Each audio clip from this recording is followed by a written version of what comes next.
Bapak Ibu yang saya hormati, setiap pagi, di dapur-dapur sederhana dari Aceh sampai Papua, jutaan orang tua Indonesia memulai harinya dengan sebutir telur rebus. Murah, mudah, dan katanya paling aman. Tapi hari ini, izinkan saya mengajukan satu pertanyaan penting. Apakah telur rebus yang kita makan setiap hari benar-benar bersahabat dengan tubuh kita yang sudah menua? Atau justru diam-diam menyimpan risiko yang tak kita sadari? Saya adalah Dr. Rahmat Widodo. Sudah lebih dari 35 tahun saya mendampingi para lansia dari berbagai penjuru Indonesia, dari desa pesisir di Pamekasan hingga dataran tinggi di Temanggung.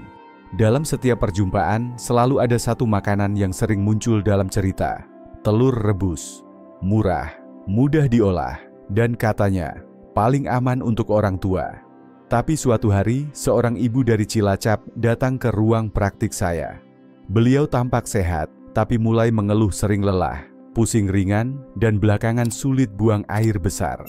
Setiap pagi ia makan telur rebus, tanpa tahu bahwa kondisi pencernaannya sudah mulai melemah. Di sisi lain, seorang bapak dari Sleman justru pulih dari kondisi anemia ringan berkat menambahkan telur rebus ke dalam menu mingguannya. Dari dua kisah itu, saya belajar satu hal. Telur rebus bukan soal baik atau buruk. Ia adalah cermin dari bagaimana kita memperlakukan tubuh kita sendiri.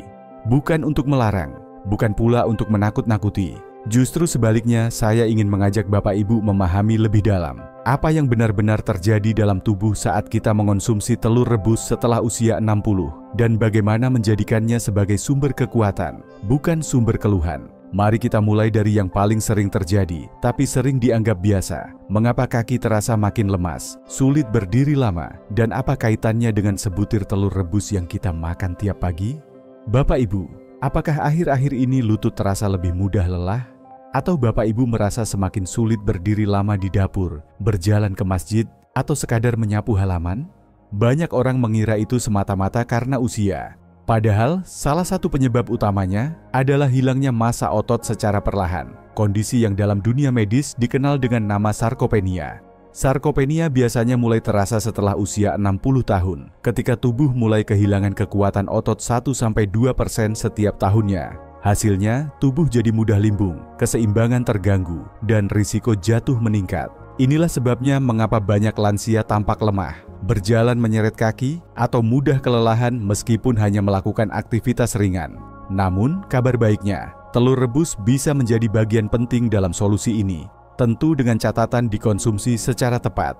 Telur rebus mengandung protein lengkap dengan 9 jenis asam amino esensial yang sangat dibutuhkan tubuh untuk membangun dan memperbaiki jaringan otot. Satu butir telur rebus ukuran sedang mengandung sekitar 6,7 gram protein yang berkualitas tinggi dan mudah dicerna dan tidak mengandung lemak tambahan seperti pada telur goreng. Saya teringat Pak Tarmuji, 68 tahun, dari Magetan. Beliau datang ke praktik dengan keluhan sering limbung dan takut keluar rumah sendirian. Setelah kami diskusikan, beliau mulai rutin makan telur rebus 3 kali seminggu dan berjalan kaki ringan keliling rumah setiap pagi. 2 bulan kemudian, beliau kembali dengan senyum lebar. "Sekarang saya bisa ikut salat subuh berjamaah lagi, Dok," katanya sambil tertawa kecil. Raut wajahnya jauh lebih segar, langkahnya pun lebih mantap. Penelitian dari Journal of Nutrition in Aging menunjukkan hal menarik. Lansia yang rutin makan telur rebus dan melakukan aktivitas ringan seperti jalan pagi atau senam lansia mengalami peningkatan massa otot hingga 15% dalam 12 minggu. Namun perlu diingat, Bapak Ibu, bukan berarti makan telur sebanyak-banyaknya akan membuat otot langsung kuat. Yang terpenting adalah menjaga keseimbangan. Telur rebus sebaiknya dikonsumsi sebagai bagian dari pola makan seimbang, dipadukan dengan sayuran, buah, dan air putih yang cukup. Satu hal penting yang sering dilupakan, cara memasak juga sangat berpengaruh. Telur yang direbus matang sempurna jauh lebih aman dibandingkan telur setengah matang atau digoreng dengan minyak jenuh. Jadi, sebelum buru-buru menyalahkan usia, mari kita periksa kembali apakah tubuh kita sudah diberi asupan yang tepat untuk tetap kuat dan bergerak mandiri. Bapak Ibu, seringkali saya mendengar keluhan dari para pasien lansia, "Dok, saya lupa di mana saya meletakkan kacamata," atau "Saya lupa nama cucu saya sendiri." Apakah Bapak Ibu juga pernah mengalami hal seperti itu? Atau mungkin merasa pikiran sering melayang, sulit fokus ketika membaca Al-Quran atau mendengar ceramah? Itu hal yang wajar terjadi seiring bertambahnya usia. Namun bukan berarti tidak bisa diperlambat. Salah satu kuncinya adalah dari apa yang kita makan setiap hari. Telur rebus ternyata bukan hanya sumber protein, tetapi juga mengandung zat gizi penting untuk otak. Salah satunya adalah kolin. Kolin dibutuhkan tubuh untuk membentuk asetilkolin, yaitu zat kimia di otak yang berfungsi sebagai penghantar sinyal antar sel saraf. Masalahnya, banyak lansia di Indonesia yang kekurangan kolin karena pola makan yang kurang bervariasi. Dalam satu butir telur rebus terdapat sekitar 147 mg kolin atau setara dengan 25-30% kebutuhan harian orang dewasa. Artinya, dengan makan 3-4 telur rebus per minggu, Bapak Ibu sudah membantu menjaga daya ingat tetap tajam. Saya pernah menangani Bu Ningsih, 71 tahun, dari daerah Klaten. Beliau bercerita bahwa ia mulai sering lupa letak barang dan kehilangan semangat untuk bercerita pada cucunya. Setelah kami perbaiki pola makan, termasuk menambahkan telur rebus ke dalam sarapan 2 hari sekali, beliau merasa pikirannya lebih jernih dan mudah mengingat surat-surat pendek yang dulu sering beliau baca waktu muda. Tak hanya kolin, telur rebus juga mengandung vitamin B12 dan selenium. Vitamin B12 membantu menjaga lapisan pelindung saraf. Kekurangan vitamin ini bisa menyebabkan kesemutan, gangguan keseimbangan, bahkan lupa arah saat berjalan. Sementara itu, selenium adalah antioksidan alami yang membantu menjaga otak tetap sehat dan tajam, meski usia terus bertambah. Penelitian dari Boston University melibatkan lebih dari 1.400 orang dewasa. Hasilnya, asupan kolin yang cukup berkaitan erat dengan daya ingat lebih baik dan risiko kepikunan yang lebih rendah di usia lanjut. Jadi Bapak Ibu, sebelum menyalahkan usia ketika merasa pikiran mulai lambat, cobalah periksa kembali asupan hariannya. Apakah sudah ada cukup telur rebus di dalamnya? Seringkali, solusi untuk daya ingat yang mulai kabur tidak selalu ada di obat. Padahal, jawabannya sering tersembunyi di dapur.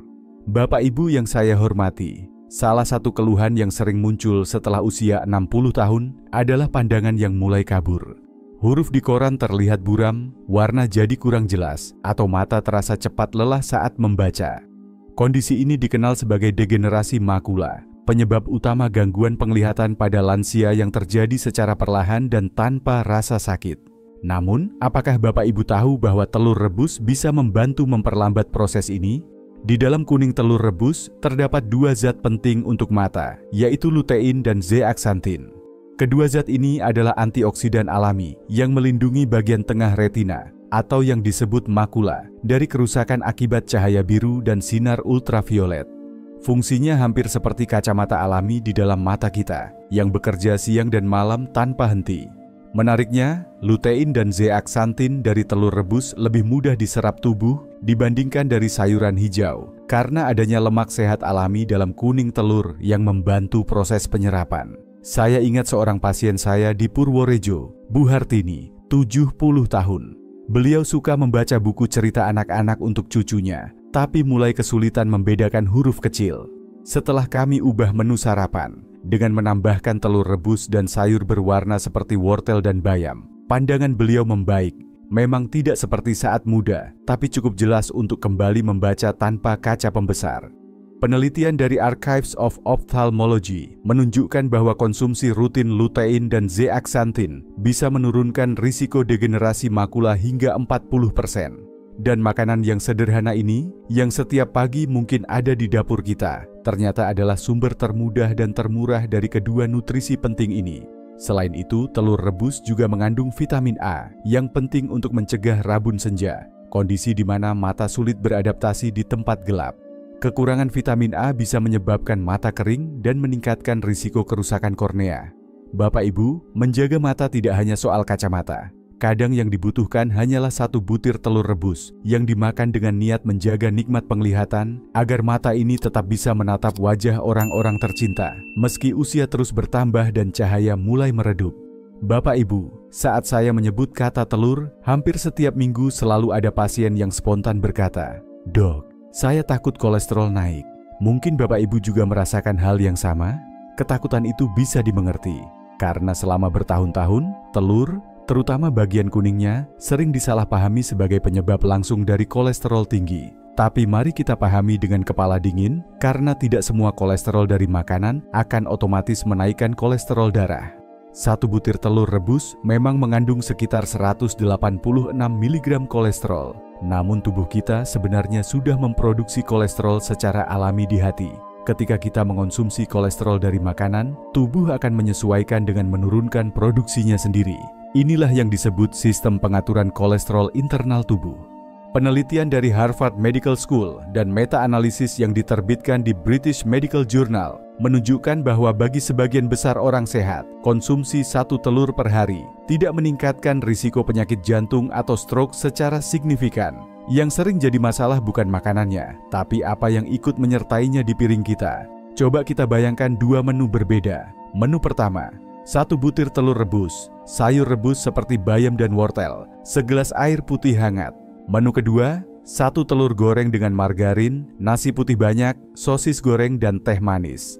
Dua-duanya sama-sama mengandung telur, tapi dampaknya bagi tubuh sangat berbeda. Saya teringat Pak Sunaryo, 72 tahun dari daerah Madiun. Beliau rutin makan telur goreng setiap pagi, tapi keluhan kolesterol tinggi tak kunjung reda. Setelah kami ubah kebiasaan makannya, mengganti telur goreng dengan telur rebus dan menambahkan lebih banyak sayur serta mengurangi gula, angka kolesterolnya turun dalam waktu 2 bulan. Khusus bagi lansia, penting untuk mengetahui profil kolesterol pribadi. Apakah kadar LDL, kolesterol jahat tinggi? Apakah HDL, kolesterol baik, cukup? Apakah ada riwayat hipertensi, diabetes atau jantung dalam keluarga? Pada beberapa kondisi tertentu, misalnya lansia dengan hiperkolesterolemia familial, kolesterol tinggi bawaan, bahkan satu telur sehari pun bisa berpengaruh besar. Tapi untuk sebagian besar lansia yang aktif, makan sehat, dan rutin bergerak, makan 3-4 telur rebus per minggu justru bisa memberikan manfaat tanpa meningkatkan risiko. Dan jangan lupa, telur juga mengandung kolesterol baik, HDL, yang membantu membersihkan kolesterol jahat dari pembuluh darah. Jadi Bapak Ibu, bukan telur yang salah, tapi cara kita mengonsumsinya dan pola makan secara keseluruhan yang menentukan. Daripada takut, lebih baik kita makan dengan bijak, sesuai kebutuhan dan kondisi tubuh masing-masing. Bapak Ibu, apakah akhir-akhir ini Bapak Ibu sering merasa lemas, mudah mengantuk meskipun tidak banyak aktivitas, atau wajah terlihat lebih pucat dari biasanya? Jika iya, ada kemungkinan tubuh sedang mengalami anemia ringan, kondisi ketika darah tidak cukup membawa oksigen ke seluruh tubuh karena kekurangan sel darah merah sehat. Bapak Ibu, banyak lansia mengalami anemia tanpa sadar. Salah satu penyebabnya adalah kekurangan vitamin B12, zat besi, dan asam folat, 3 zat yang berperan penting dalam pembentukan sel darah merah. Menariknya, ketiga nutrisi ini ternyata bisa ditemukan dalam sebutir telur rebus. Mari kita mulai dari vitamin B12. Zat ini sangat penting untuk produksi sel darah merah yang sehat. Tanpa B12, sel darah bisa berbentuk tidak normal dan cepat rusak. Akibatnya tubuh jadi mudah lelah, sulit fokus, dan dalam jangka panjang bisa mengganggu sistem saraf. Satu butir telur rebus mengandung sekitar 0,6 mikrogram vitamin B12, setara dengan 25% kebutuhan harian orang dewasa. Kemudian ada asam folat, atau yang juga dikenal sebagai vitamin B9. Nutrisi ini membantu pembentukan DNA dan mencegah terbentuknya sel darah merah yang terlalu besar dan tidak berfungsi. Lansia yang jarang makan sayur hijau sering mengalami kekurangan folat, dan telur bisa menjadi penyeimbang yang baik. Meskipun kandungan zat besi dalam telur tidak sebanyak daging merah, namun telur tetap menyumbang zat besi dalam bentuk yang mudah diserap tubuh. Menariknya lagi, kuning telur juga mengandung fosfolipid yang membantu meningkatkan penyerapan zat besi. Dan bila dikonsumsi bersama vitamin C dari buah seperti jeruk atau tomat, penyerapan zat besi bisa meningkat secara alami. Saya teringat Bu Sulastri, 69 tahun, dari Demak. Beliau sering mengeluh lemas dan pucat, tapi tidak suka makan daging. Setelah disarankan konsumsi telur rebus bersama jus jeruk alami dan memperbaiki pola makan secara umum, keluhan tersebut perlahan menghilang. Namun, Bapak Ibu, kita juga perlu waspada, karena anemia bukan hanya soal makanan saja. Kondisi lambung dan usus juga memengaruhi penyerapan B12 dan folat.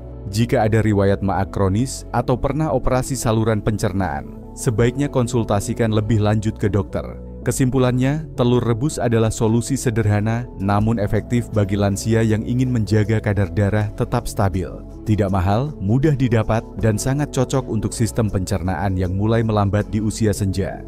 Bapak Ibu, setelah kita bicara banyak tentang manfaat telur rebus, kini saatnya kita melihat sisi lain yang sering terabaikan. Sama seperti pisau dapur, telur rebus bisa sangat berguna, tapi juga bisa melukai bila digunakan tidak semestinya. Bukan karena telur itu buruk, melainkan karena tubuh kita yang sudah menua memiliki kebutuhan dan batasan yang berbeda dari saat muda dulu. Bahaya pertama yang perlu diperhatikan adalah beban berlebih pada ginjal. Telur mengandung protein tinggi, dan walaupun ini baik untuk memperbaiki otot, bagi lansia yang memiliki fungsi ginjal menurun, kelebihan protein bisa memperparah kondisi. Ginjal harus bekerja lebih keras untuk menyaring sisa metabolisme protein, seperti urea dan kreatinin. Bila dikonsumsi berlebihan, bisa terjadi penumpukan limbah di darah, menyebabkan kelelahan, mual, bahkan gangguan ginjal kronis. Saya pernah menangani Pak Rashid, 73 tahun, dari Kebumen, yang merasa tubuhnya makin lemas meski makan 2-3 telur setiap hari. Setelah diperiksa, ternyata fungsi ginjal beliau sudah menurun. Kami hentikan konsumsi telur untuk sementara, dan kondisinya membaik dalam beberapa minggu. Sejak itu, beliau hanya makan telur rebus 1-2 kali seminggu sesuai anjuran ahli gizi. Bahaya kedua adalah risiko infeksi bakteri, terutama Salmonella. Bila telur tidak direbus sampai benar-benar matang, bakteri ini bisa menempel di cangkang telur dan masuk ke dalam bila cangkangnya retak atau telur direbus setengah matang. Gejalanya bisa berupa diare, demam, muntah, dan bagi lansia, dehidrasi akibat diare bisa berakibat sangat serius. Pastikan Bapak Ibu selalu merebus telur hingga bagian kuningnya matang penuh dan tidak menyimpan telur rebus dalam suhu ruang lebih dari 2 jam. Bahaya ketiga adalah reaksi alergi atau intoleransi, terutama pada bagian putih telur. Meskipun jarang, beberapa lansia bisa mengalami gejala seperti gatal-gatal, perut kembung, atau bahkan sesak napas. Di usia senja, sistem pencernaan kita menjadi lebih sensitif dan enzim yang mencerna protein bisa berkurang. Bila telur dikonsumsi terlalu sering atau dalam kondisi dingin, bisa menyebabkan gangguan pencernaan seperti mual atau sembelit ringan. Bahaya keempat adalah kelebihan kolin. Meskipun kolin penting untuk otak, bila dikonsumsi berlebihan, tubuh akan menghasilkan senyawa bernama trimetilamina yang bisa menyebabkan bau badan menyengat dan dalam jangka panjang meningkatkan risiko penumpukan plak di pembuluh darah. Terutama jika telur dikonsumsi bersamaan dengan makanan tinggi lemak jenuh seperti keju leleh atau gorengan. Bapak Ibu, telur rebus tetaplah makanan yang baik. Tapi baik tidak berarti boleh dikonsumsi sesering mungkin tanpa perhitungan. Tubuh lansia butuh keseimbangan. Jadi sebelum menambahkan telur ke dalam menu harian, mari kita pahami kondisi tubuh masing-masing. Dan bila ada riwayat penyakit ginjal, gangguan pencernaan, atau alergi, sebaiknya konsultasikan lebih dulu dengan dokter atau ahli gizi terpercaya. Di usia lanjut, banyak hal berubah secara perlahan tanpa kita sadari. Salah satunya adalah sistem pencernaan. Makanan yang dulu terasa ringan, sekarang bisa menyebabkan begah, mual, atau sulit buang air besar. Dan telur rebus, meskipun tampak sederhana, bisa memicu keluhan ini bila tidak dikonsumsi dengan tepat. Di ruang praktik saya sering mendengar keluhan sederhana tapi nyata. Perut terasa penuh setelah sarapan dengan telur rebus. Saat ditelusuri lebih jauh, ternyata telur yang dikonsumsi dalam keadaan dingin disimpan terlalu lama atau dimakan bersamaan dengan makanan tinggi gas seperti kol dan nangka. Usia memengaruhi produksi asam lambung dan enzim pencernaan. Seiring berkurangnya zat-zat ini, tubuh menjadi lebih lambat memecah protein, khususnya dari putih telur. Inilah mengapa telur yang dimakan dalam keadaan dingin atau setengah matang bisa menyebabkan perut terasa tidak nyaman. Untuk mencegah hal ini, rebuslah telur hingga matang sempurna dan konsumsi saat masih hangat. Hindari menyimpannya lebih dari 2 jam dalam suhu ruang. Jika ingin mengombinasikan dengan sayur, pilihlah yang lembut di perut seperti wortel, bayam, atau labu siam. Dan setelah makan, jangan lupa minum air putih hangat. Itu cara sederhana untuk membantu tubuh mencerna dengan tenang. Saya pernah mendampingi seorang ibu dari Salatiga yang mengalami sembelit hampir setiap minggu. Setelah kami ubah cara mengonsumsi telurnya, dari yang biasanya dingin dan bersama nasi ketan, menjadi hangat dan dipadukan dengan sup sayur, keluhan beliau perlahan menghilang. Jadi meskipun telur rebus adalah makanan sehat, tubuh lansia tetap memerlukan perhatian khusus. Yang penting bukan hanya apa yang dimakan, tapi juga bagaimana cara mempersiapkannya, kapan dikonsumsi, dan apa yang menyertainya dalam satu piring sederhana setiap hari. Selama ini banyak orang mengira alergi makanan hanya terjadi pada anak-anak. Padahal, seiring bertambahnya usia, sistem imun tubuh bisa berubah dan menjadi lebih sensitif, termasuk terhadap protein dari telur, terutama bagian putihnya. Ada kondisi yang disebut reaktivasi alergi, di mana tubuh yang dulunya toleran terhadap telur mendadak menunjukkan reaksi setelah bertahun-tahun tidak mengonsumsinya secara rutin. Gejalanya bisa ringan, seperti kulit terasa gatal atau perut kembung. Tapi dalam beberapa kasus, reaksi yang muncul bisa lebih serius, seperti jantung berdebar, napas terasa berat, hingga tekanan darah menurun. Beberapa pasien lansia yang saya temui baru sadar bahwa ketidaknyamanan setelah makan pagi mereka ternyata berkaitan dengan telur. Salah satu tanda yang patut diwaspadai adalah rasa panas di tubuh, kembung tidak biasa, atau timbul rasa mual yang berulang setelah makan telur. Untuk mengetahuinya, cobalah berhenti mengonsumsi telur selama 1 minggu. Amati apakah gejala-gejala tersebut membaik. Setelah itu, coba konsumsi lagi dalam porsi kecil dan tunggu reaksi tubuh. Jika keluhan muncul kembali, segera konsultasikan ke dokter agar dapat dilakukan pemeriksaan lanjutan atau uji alergi. Langkah pencegahan yang sederhana adalah, mulailah dari porsi kecil. Jangan mencampur dengan makanan baru lain saat pertama mencoba kembali. Dengan begitu, bila tubuh merespons negatif, kita bisa segera mengenalinya dan mengambil tindakan yang tepat. Ingat, tubuh kita tak selalu sama seperti dulu. Jadi kenalilah ia dengan sabar, sebelum menyalahkan makanan yang sejatinya bisa jadi penolong. Setelah kita membahas dari berbagai sisi, dari otot, otak, mata, darah, hingga pencernaan, kita bisa menyimpulkan bahwa telur rebus bukan sekadar makanan murah meriah, tapi juga penyimpan manfaat besar bagi tubuh lansia. Namun seperti banyak hal lain dalam hidup, manfaat itu hanya muncul jika kita tahu caranya. Telur rebus bisa jadi sahabat yang menyehatkan, tapi ia juga bisa menjadi beban jika kita tidak menyikapinya dengan bijak. Semuanya kembali pada tubuh Bapak Ibu. Bagaimana ia merespons, seberapa sering dikonsumsi, dan bagaimana kita mempersiapkannya. Tidak ada makanan yang sempurna untuk semua orang. Yang ada hanyalah makanan yang tepat, pada waktu yang tepat, untuk orang yang tepat. Saya, Dr. Rahmat Widodo, mengajak Bapak Ibu untuk mulai memperhatikan lebih dalam apa yang masuk ke dalam tubuh. Jangan hanya ikut-ikutan karena mendengar dari tetangga. Jangan meniru pola makan orang lain tanpa memahami kondisi tubuh sendiri. Mulailah dari yang sederhana, telur rebus 3 kali seminggu. Dimakan hangat, ditemani sayur dan air putih. Jangan lupa berjalan kaki pagi. Dan jika ada keluhan, sekecil apapun, ceritakanlah. Tidak perlu malu, karena menjaga kesehatan bukan soal menjadi sempurna, tapi tentang mencintai tubuh ini yang sudah menemani kita puluhan tahun. Dengan sabar, dengan tulus, di usia yang penuh makna. Jika video ini bermanfaat, bagikanlah kepada orang-orang tercinta. Mungkin ada anak, saudara, atau teman yang sedang bingung mengatur makan orang tuanya. Dan jangan lupa untuk berlangganan, agar Bapak Ibu tidak ketinggalan informasi kesehatan lansia setiap minggunya. Sampai jumpa di video berikutnya. Semoga Bapak Ibu selalu diberi kekuatan, kejernihan pikiran, dan ketenangan hati di setiap langkah.